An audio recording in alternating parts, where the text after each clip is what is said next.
네, 정치권 현안 짚어보겠습니다. 정호김 전 새누리당 의원, 박진영 민주연구원 부원장 나오셨습니다. 두 분 어서 오십시오. 안녕하세요. 정호김 전 의원님, 북한이 한국이 무인기를 보낸 평양에서 대북 전단을 살포했다며 공세를 펴고 있습니다. 이에 대해서 한국 정부와 군은 긍정도 부정도 하지 않았는데 지금 남북이 격한 공방을 펴고 있습니다. 네. 현재의 상황을 어떻게 보고 계세요? 긴장이 고조될 수밖에 없는 상황이라고 보고요. 정부는 인정도 부정도 하지 않은데 보통 이걸 이제 NCND라고 그러잖아요. 네. 그러면 학자적 관점에서는 인정한 것으로 판단하게 되는데요. 그동안에는 북한의 도발에 대해서 비례의 원칙에서 이렇게 적극적으로 대응했던 사례가 거의 없었던 것 같습니다. 그런데 확성기를 방송을 재개하는 것 외에 만약에 우리나라가 무인기를 보내서 대북 전단을 살포했다라는 것이 사실이라면 비례의 원칙에 입각해서 북한의 도발에 대해서 네. 적극적으로 대응하겠다라는 것이고, 또 NCND를 하는 또 하나의 이유는 이거를 인정하는 순간 이 뭐라 그럴까 어떤 그 교전의 상황으로 직결될 수도 있기 때문에 매우 조심스럽지만 적극적으로 북한의 쓰레기 풍선에 대해서 대응하겠다라는 정부의 의지를 이렇게 간접적으로 표출하는 것이 아닌가, 저는 그렇게 해석하고 있습니다. 박시준 부원장님, 북한의 주장대로 무인기가 평양에서 포착됐다면 이걸 누가 보낸 걸까요? 뭐 김정은 부녀의 명품 시장 삐라가 담겨 있다 이런 얘기도 나오는데, 일단 국내에 있는 대북 단체들은 자신들은 모르는 일이다라고 선을 긋고 있거든요. 뭐 저도 알 수 없죠. 다만 말씀하신 것처럼 이 풍선하고 달라서 무인기라고 하는 것은 북한으로 넘어갈 당시에도 우리 군의 레이더라든가 어떤 이 관측 장비에 잡힐 수밖에 없는 그런 상황입니다. 그렇다면은 이제 대략 짐작을 할 수 있을 것이다. 이런 생각이 드는데요. 다만 이런 이 전략적 모호성이라고 하는 것들도 국회에서 비공식적으로 뭐 국방이라든가 이런 걸 열어가지고 이 전략적 모호성에도 불구하고 우리 국민들이 안심할 수 있는 수준으로 어느 정도 뉘앙스라도 풍겨줘야 돼요. 그런데 이런 것조차도 지금 우리 정부가 하지 않고 있기 때문에 굉장히 좀 두려운 상황이다, 이렇게 말씀을 드리고 싶고요. 북한에 하는 만큼 대응한다라고 이야기하는데 이게 사실 맞지 않습니다. 네. 맞지 않는 게 지금 우리 한국에 있는 단체들이 먼저 삐라 풍선을 보냈단 말이에요. 거기에서 이제 북한 정부가 보냈습니다. 이게 남한과 북한의 차이인데, 우리 국가는 어쨌든 이 자유민주주의 국가이기 때문에 민간의 자율성이 있습니다만 북한은 그런 것들을 이해하지 못해요. 북한에서 봤을 때는 우리가 민간에서 보내는 것도 우리 한국 정부가 보내는 거라고 착각할 수 있단 말입니다. 네. 왜 통제를 못하느냐, 이런 생각을 한단 말입니다. 그런 쪽에서 북한에서 계속해서 북한 정부가 이 오염물 풍선을 보내는데 여기에 똑같이 대응한다는 것은 이게 이른바 치킨 게임입니다. 치킨 게임이라는 게 겁이 없다는 뜻도 있지만 한편으로는 멍청하다는 뜻도 포함되어 있는 겁니다. 네. 이런 식의 서로가 믿지 않고 멍청하게 대결 구도로만 간다면은 한반도에서의 국제적 위험성도 높아지고요. 그리고 위험성이 뭐 국제적으로 이어지지 않더라도 우리 같은 이 글로벌 경제에 이 속해 있는 나라들은 경제위기까지 나올 수 있습니다. 이런 부분에서 우리 정부가 이 치킨 게임으로서 대응하는 것이 아니라 정보의 공유와 신뢰의 구축이라는 기본적인 국가 간의 외교 방향으로서 전환할 필요가 있다, 이 말씀 드리고 싶어요. 네. 정호김 전 의원님, 김여정 북한 노동당 부부장이 무인기가 다시 발견되는 순간 끔찍한 참변이 날 것이라고 위협했습니다. 북한이 선택할 수 있는 카드가 뭘까요? 용산에 무인기를 띄우겠다는 포석일까요? 일단 무인기가 평양에 떴지 않습니까? 네. 그게 사실이라면 북한의 방공망이 완전히 뚫렸다는 거 아니겠습니까? 그걸 인정하면서까지 이렇게 발끈하는 이유가 뭘까를 우리가 이제 일별해 봐야 되는데요. 이런 상황이 오면 북한도 굉장히 초조하고 불안할 겁니다. 네. 그동안에 수십 년 동안 북한이 도발하면 우리는 대응하고 억제하는 선에서 끝났는데 적극적으로 지금 반응하는 형태가 나오지 않았습니까? 그러니까 김여정의 말이 거칠 수밖에 없으나 북한도 지금 상당히 대응 체계에 대해서 골치 아픈 상황을 맞이할 수밖에 없다라는 생각이 들고요. 맞습니다. 지금 말씀하셨듯이 북한의 체제와 우리의 자유민주주의가 다르기 때문에 실제로 이 문제의 단초는 민간 단체인 탈북차 출신의 그 시민 단체가 대북 전단지를 소위 뿌리는 것 때문에 이제 이 일이 발생하기는 했는데 북한은 그것을 잘 모른다 그랬는데 북한이 모를 리가 없습니다. 한국 정보에 대해서 어떤 면에서는 우리보다 더 잘 알고 있거든요. 네. 오히려 북한 체제와 북한의 인식을 우리가 이해하지 못한다라는 그 생각 자체를 악용해가지고 북한 체제가 이러하니 너희도 그 소위 시민단체의 대북 전단지를 막아라라는 그런 압박을 해오지 않았습니까? 네. 단지 이제 이러한 적극적인 이런 대응에 있어서 북한의 오판이라든지 오산의 가능성이 더 높아진다라는 점에서 분명히 그 걱정할 부분이 있고요. 제가 볼 때는 그 대북 전단지를 북에 뿌리는 민간 단체에 대해서 정부 차원에서 이게 왜냐하면 접경 지역의 주민들도 상당히 위험하고 네. 그 자체가 긴장을 증폭시킬 수 있으니까 그런 일련의 수순이 필요하고 앞으로도 계속해서 이런 풍선, 쓰레기 봉투 풍선을 뿌리게 되면은 우리는 적극 대응하겠다라는 시그널은 분명하게 보내는 것이 맞다고 생각합니다. 박진영 부원장님, 북한의 무인기 대응 보복 언급에 신원식 대통령실 안보실장은 북한이 자살 결심이 없으면 전쟁을 못 일으킨다라고 말했습니다. 뭐 강대강 공방이 펼쳐지고 있는데 위기 관리의 필요성은 없을까요? 안보실장이 이런 말씀하시면 안 되죠. 안보실장할 자질이 없는 분이다 이런 생각이 드는 게 뭐 당연한 이야기입니다. 당연한 이야기고 전쟁을 가정해서 우리가 이길 거야. 무슨 의미가 있습니까? 전쟁이 나지 않는 것이 중요합니다. 말씀드린 것처럼 북한은 우리와 비교하면 잃을 게 없습니다. 잃을 게 없는 사람들과 잃을 게 많은 우리하고 갈등 국면이 났을 때 우리가 누가 손해가 봅니까? 우리가 당연히 손해보는 겁니다. 북한은 원래 그런 국가예요. 그런 국가라는 것을 도발적인 국가라는 것을 알고 우리가 관리해 왔거든요. 역대 보수 정부, 박근혜 정부와 이명박 정부에서도 한국 내에 있는 이 탈북 단체들의 이 풍선이나 이런 것들에 대해서 어느 정도 관리가 되어 왔습니다. 그런데 이 정부가 들어서면서 이걸 관리를 안 하고 있는데요. 기분 좋을 수 있습니다. 보수적인 분들. 북한에서 하니까 우리도 응징하니까 기분 좋아. 그럴 수 있습니다. 그러나 아까 말씀드린 것처럼 경제 문제라든가 안보 문제 그리고 적경지 주민들의 문제 모든 부분에서 우리가 위험을 겪고 있습니다. 네. 이게 제가 말씀드리고 싶은 게 안보라는 것은 이렇게 기분 좋고 한 대 맞았으니까 한 대 때린다. 이런 저차원적인 수준이 아니라 종합적으로 국가의 평화와 안정과 경제까지도 관리하는 측면에서 접근해야 되는데 우리 신원식 실장이 그만한 능력이 안 되는 것 같아요. 제가 봤을 때는. 네. 국내 정치 상황 보겠습니다. 정우김 전 의원님, 한동훈 국민의힘 대표가 최근 김건희 여사 관련해 발언 수위를 높이고 있습니다. 윤석열 대통령과 독대를 앞두고 있는 상황에서 어제는 대통령실 한남동 라인을 정리하라면서 인적 쇄신을 촉구했습니다. 통상 여당 대표가 뭐 내각도 아닌 대통령실 인적 쇄신을 요구하는 건 좀 이례적인 일 아닌가요? 지금 그 대통령과 한동훈 대표의 관계는 거의 뭐 이제 강을 건넌 사이라고 해도 그렇게 큰 무리가 없을 것 같은 그런 관계가 아닌가라는 추측을 하게 되고요. 네. 사실 대통령의 그 인사 문제에 대해서 이렇게 또 대표가 공개적으로 이렇게 이 문제에 대해서 뭔가 변화가 필요하다라고 촉구하는 배경에는 당장 목전에 지금 보궐선거가 상당히 지금 단순히 어떤 그 4개 지방자치의 어떤 보궐선거가 아닌 그런 어떤 전국적인 단위로 확대되는 상황으로 지금 있는 데다가 대통령의 지지가 떨어지는 상황에서 문제의 단초는 바로 그것이다라는 점을 좀 콕 찍어서 대표가 이야기하는 것이거든요.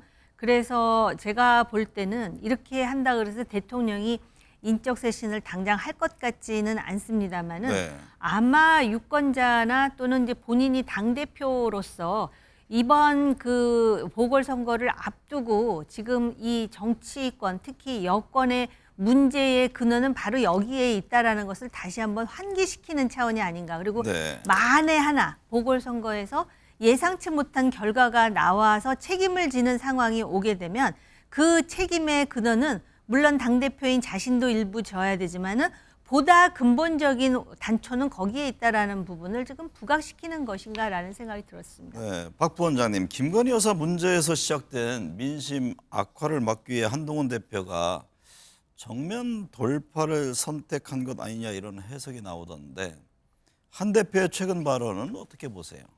아직 뭐 정면 대결까지는 못했고요. 제가 보기에는 측면 언저리까지 겨우 가지 않았나 이런 생각이 드는데 대통령실 인적쇄신 요구를 왜 합니까? 대통령실의 가장 큰 문제가 김건희 여사인데 김건희 여사 인적쇄신을 요구하는 것이 정답인데 김건희 여사에 대해서는 친한계 일부 의원들은 뭐 사과 이야기 정도까지 나왔습니다만 한동훈 대표는 아직도 김건희 여사 보고 사과하라는 이야기를 한 적이 없습니다. 그리고 네. 본인이 우리 잘 아다시피 특수부 검사 출신입니다. 이 정도면은 제대로 수사해야 된다라는 이야기를 하고 있는 게 답니다. 애둘러 가지고 국민의 눈높이에서 봐야 된다라고 하는데 국민의 눈높이가 뭡니까? 법은 누구에게나 평등하다. 네. 김건희 여사도 도이치모터스 문제라든가 선거법 위반 관련 의혹이 있다면 수사받아야 된다라고 정확하게 이야기하는 것이 저는 맞다고 봅니다. 정우김 의원님, 김건희 여사 주가 조작 연루 의혹 기수를 두고 국민의힘 내부 이른바 친윤, 친한계 다른 의견을 내고 있습니다. 친한계는 기수를 하는 게 오히려 특검을 막는다라는 입장이고 친윤계는 여론 재판을 하라는 말이냐라면서 반발하고 있는데요. 당내 갈등 증폭 소재로 부각되는 모양새입니다. 네. 이러다 당이 쪼개지는 거 아닙니까? 당이 쪼개질 것 같지는 않습니다. 왜냐하면은 이런 상황에서도 각자 자신의 정치적 이해에 따라서 현실론적인 생각을 하기 때문에 그럴 것 같지는 않은데요. 일단 이 싸움 속에서 이 친한계가 됐든 친윤계가 됐든 좀 조심해야 될 부분은 기소를 하는 게 맞다 내지는 그런 여론 재판을 하라는 말이냐에 있어서 기소의 주체는 검찰인데 네. 마치 주체가 그들 내부에 있는 것 같은 착각을 일으키는 그런 말들을 아무렇지도 않게 하고 있거든요. 그거는 검찰의 중립성이 없다라는 거를 그럼 그들 스스로 인정하는 게 아니냐라는 불필요한 오해를 낳지 않겠습니까? 그렇기 때문에 일단 검찰이 어떤 판단을 하는지 지켜보는 것이 맞고요.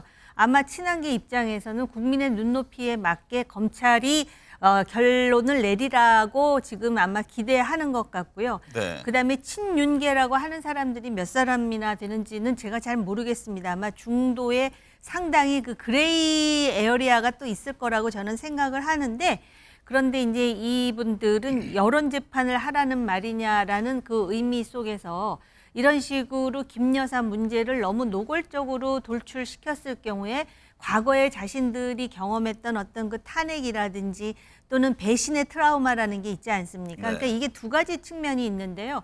결국 당이 살아남기 위해서는 이것과 관련해서 뭔가 뿌리를 잘라야 된다라는 생각을 하는데 또 적극적인 지지층에서는 이 뿌리를 자르는 이 의식과 행위 자체를 하나의 그 배신으로 또 인식하는 사람들이 있거든요. 네. 근데 정치라는 거는 지금 유권자의 표가 중요한 게 아니겠습니까? 네. 그런 상황에서 지금 이런 갈등의 목소리가 나오는데 당이 쪼개지지 않고 쪼개져서도 안 된다라는 그 마지노선은 있을 거라고 봅니다. 네.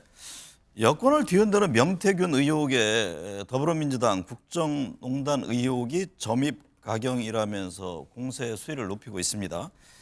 정치자금법 위반 등으로 윤석열 대통령에 대한 직접 수사가 필요하다는 점도 지적했는데요. 이른바 명태균을 둘러싸고 전개되는 상황 어떻게 보고 계세요? 명태균 씨가 발언하는 것이 만약에 사실이라면요. 말씀하신 것처럼 이 정치자금법 위반이 됩니다. 그리고 명태균 씨가 말하는 것이 사실이라면 또 제가 가정을 하겠습니다. 김건희 여사가 김영선 전 의원의 공천에 개입한 것이 됩니다. 그러면은 정치자금법을 넘어서 가지고 이거는 국정농단 사건이 되는 겁니다. 그렇다면은 당연히 지금 이 사건이 공수처에 고소고발되어 있습니다. 공수처 4부에 되어 있는 지금 수사가 진행이 안 되고 있거든요. 그리고 명태균 씨의 다른 선거법 관련 수사들도 진행이 전혀 되지 않고 있습니다. 네. 지금 국가 사정기관을 믿을 수가 없는 그런 상황입니다. 그럼 간단합니다. 국회에서 특검하는 수밖에 없다라는 것이 현재 민주당의 가장 기본적인 입장입니다. 네. 정우김 전 의원님, 헌법재판소 국정감사에서 박근혜 전 대통령 탄핵의 시발점이 된 최서원 씨와 명태균 씨를 비교하면서 대통령 탄핵 얘기가 나왔는데요. 정 의원께서는 현재 상황을 어떤 시각으로 보고 계세요? 그때와 지금이 좀 그 굉장히 혼란스럽고 그다음에 권력 그리고 권력을 위임한 여당이 수세에 몰리고 있다라는 거에서는 공통점이 있다라고 생각하는 사람도 있을 것 같은데요. 네. 제가 볼 때 그때는 대통령과 최서원이었잖아요. 네. 근데 지금은 지금 명태균이라는 사람을 얘기하면서 물론 대통령 이야기도 일부 언급되지만 주로 여사 얘기를 많이 하더라고요. 이런 데서 이제 차이가 있고 그때는 탄핵이라는 극단적인 상황까지 가지 않았습니까?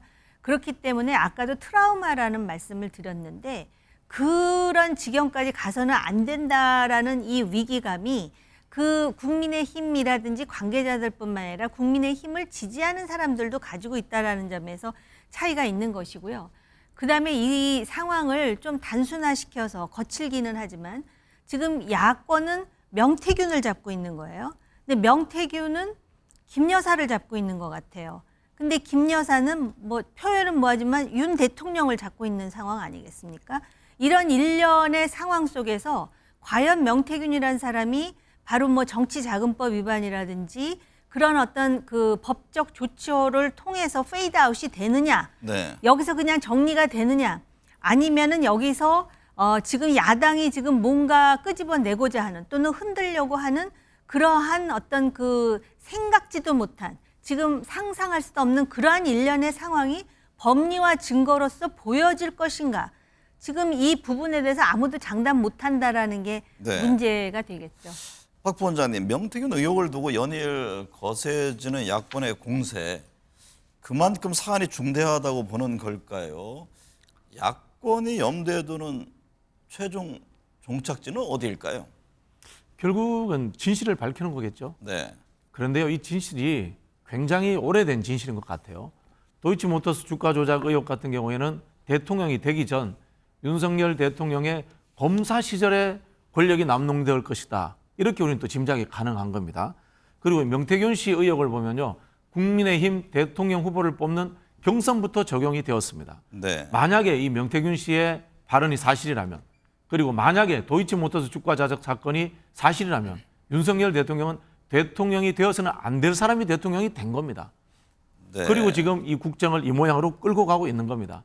그렇다면 결국은 야권이 생각하고 있는 것은 대통령의 임기 중단까지도 생각하고 있지 않나, 뭐 이런 생각이 들고요. 네. 다만 박근혜 대통령 시절과 비교해 보면요, 박근혜 대통령 그나마 순수했던 것 같아요. 본인이 나도 속았다, 이런 이야기도 하시고요. 근데 지금 윤석열 대통령 쪽은 아예 모든 것을 부정하고 있습니다. 명태균 씨 발언 중에 이준석 대표를 소개시켜줬다, 뭐 이런 이야기들, 대통령실에서 나오는 이야기가 결국은 사실이 아님이 밝혀졌잖아요. 이런 식으로 해서 검찰이라는 사정권을 잡고 있기 때문에 끝까지 이것을 억누를 수 있다, 진실을 숨길 수 있다라고 생각하는 것, 이것이 지금 이 정권의 문제다. 네. 그래서 결국은 이 진실을 파헤치는 것은 사정권을 벗어나는 방법, 국회에서의 특검밖에 없다. 이렇게 네. 야권은 생각하는 것 같습니다. 정우김 의원님, 명태균 씨가 지난 대선 경선 당시 두 차례 비공표 여론조사를 했다고 하던데요. 국민의힘은 4명의 대선 경선 후보 캠프에 제공된 당원 명부가 명 씨에게 어떻게 전달됐는지 경위를 조사한다는 방침입니다. 야당은 윤석열 캠프를 의심하지만 명 씨는 홍준표 시장에게 물어보라고 했는데 이게 어떤 의미입니까? 제가 아까 명태균 씨가 김건희 여사를 잡고 있다고는 했지만, 그리고 또 본인의 발언 중에 상당히 그 논란이 될 수 있는 발언을 하기도 했어요. 자기를 구속시키면은 대통령은 한 달 내로 뭐 어떻게 될 것이다라는 네. 식의 그런 극단적인 발언을 하긴 했지만, 지금 명태균이라는 사람은 그걸 암시하기만 했을 뿐이지 구체적으로 김건희 여사와의 그 뭐라 그럴까 직접 통화를 한 녹취라든지 아무것도 내놓지 않고 있어요. 단지 텔레그램 하나는 그 공개했던 그 여사의 텔레그램은 오히려 자기는 힘이 없어서 개입을 못한다라는 취지의 그 내용만 있거든요. 이런 상황에서 만약에 그 명태균 씨가 전략을 쓴다면 뭐 엄청난 촉과 전략을 가지고 있다고 사람들이 그러니까 그렇게 본다면은 지금 자기는 자기가 가지고 있는 열쇠는 자신과 대통령 부부와의 어떤 관계에 대한 사실들이지만은 지금 상황에서는 오히려 주의를 좀 이렇게 뭐랄까 분산시킬 필요가 있다라고 생각하나, 그러다 보니까 네. 지금 그 소위 당원 명부를 명태균이가 가지고 갔는데 그것과 관련해 가지고선 어떻게 전달됐는지 경위에 대해서 사람들은 그러면 당시 윤석열 후보 쪽에서 가지고 갔다는 소린가 이렇게 생각을 했는데 홍준표 시장에게 물어보라 그러잖아요. 그러니까 이게 아마 주의를 분산하는 전술의 하나가 아닌가 이런 생각이 들고요. 이런 식의 주장만 난무해 가지고는 구체적으로 뭐 누군가가 문제가 있다 또는 법 위반이다라고 하기는 상당히 어렵습니다. 물론 끊임없이 대통령 부부에 대한 의혹이 늘어나면서 지지도에는 영향을 끼칠지 모르지만 네. 이런 거 정도를 가지고선 결정적으로 지금 뭐 임기를 중단시키겠다라는 이야기까지 하시는데 사실 그거는 대한민국 정치에 있어서 굉장한 비극입니다. 또한 뭐 반복된다면 상상하고 싶지도 않습니다. 재보궐선거 살펴보죠. 박 부원장님, 10월 16일 재보궐선거 사전투표가 마무리됐는데요. 전남 영광 곡성군수 재선거 사전투표율이 두 곳 모두 40%를 넘기고 특히 영광은 역대 지방선거 최고 투표율을 보였다고 합니다. 높은 투표율이 어느 당에 유리할까요? 글쎄요, 지금 영광 같은 경우는 이제 민주당 후보, 조국혁신당 후보, 진보당 후보가 거의 호각세입니다. 네. 그런 상황이 되니까 이제 투표율이 높아지지 않았나 이런 생각이 들고요.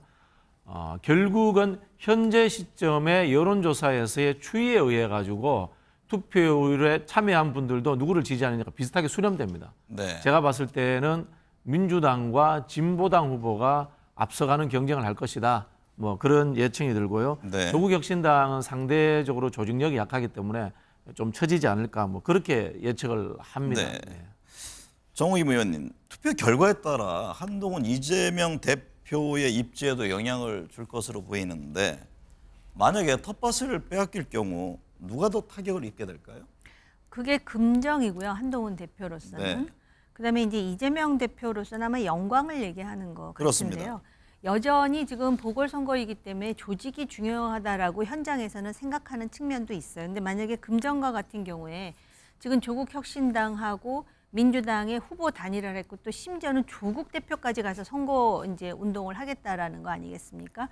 그런 상황에서 우리가 기대하는 결과가 나오지 못한다면은 이게 아마 당내 분열을 좀 더 부채질하는 요소가 될 것 같습니다. 왜냐하면 지금 벌써부터 민주당에서도 그런 얘기를 하고 국민의힘에서도 만약에 그런 상황이 벌어지면 그거는 선거를 리더로서 그 지휘한 리더의 책임이다 이렇게 네. 생각하는 사람도 있고 또 아까 한동훈 대표가 얘기했듯이 지금 애초에 근본적으로 대통령과 여사 문제가 이 보궐선거 자체의 판을 흔들었다고 얘기할 수도 있겠죠. 그다음에 네. 이제 곡성과 영광과 관련해 가지고는 지금 진보당이 굉장히 지금 약진을 하고 있는 상황인데 어차피 그 사람들은 이념의 왼쪽에 있는 사람들 아니겠습니까? 네. 지금은 뭐 이념이 중요하지 않고 진영이 중요할지 모르지만 그랬을 때 그 이재명 대표가 좀 더 그 출구 전략이라든지 자신의 지평을 넓힐 수 있는 여러 가지 방법이 있는데 굉장히 그 곡성 영광은 반드시 쟁취해야 된다라고 그렇게 그 전제를 가지고 또 본인의 지금 1심 선고도 있기 때문에 그런 것 같은데 네. 그래서 오히려 만약에 여기서 변화가 있다면 이재명 대표에게 타격을 줄 것 같습니다. 국정감사 잠깐 살펴볼까요? 박 부원장님, 경찰청 국정감사에서 지난 5일 음주운전으로 입건된 문재인 전 대통령의 딸 다혜 씨 관련 공개 소환 등을 두고 공방이 펼쳐졌는데요. 어떻게 보셨어요? 문다혜씨를 다루는 것 자체가 코미디고 한국 정치의 부끄러운 하나의 단면이다 이런 생각이 듭니다. 문다혜씨 다루면요 김건희 여사가 더 떠오르게 됩니다. 문다혜씨 이미 기소되었습니다. 뭐가 문제입니까? 죄를 짓고 기소되고 지금 조사받고 있는데요. 그리고 뭐 문재인 대통령이 경찰청에 전화해가지고 이거 무마하라고 뭐 압력이라도 행사했습니까? 그런 적이 없잖아요. 네. 문다혜씨를 자꾸 이렇게 호출할수록 김건희 여사의 도이치 못해서 주가 조작 의혹이라든가 여러 가지 비리 의혹들이 더 떠오르는 상황이 아닌가 네. 그런 생각이 들고요. 한 가지 좀 말씀드리자면은 그 제발 그 퇴임한 대통령의 사생활 가지고 이렇게 현 정부가 이 꼬리를 잡아가지고 이걸 정쟁으로 이용하는 것 이거는 좀 끝나야 되지 않을까 뭐 이런 네. 생각이 듭니다. 네.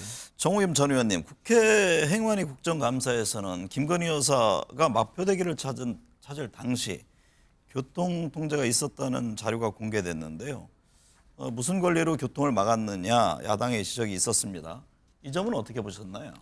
일단 제가 볼 때 이 교통 통제를 여사 스스로 차단하라고 통제를 하라고 지시하지는 않았을 것 같거든요.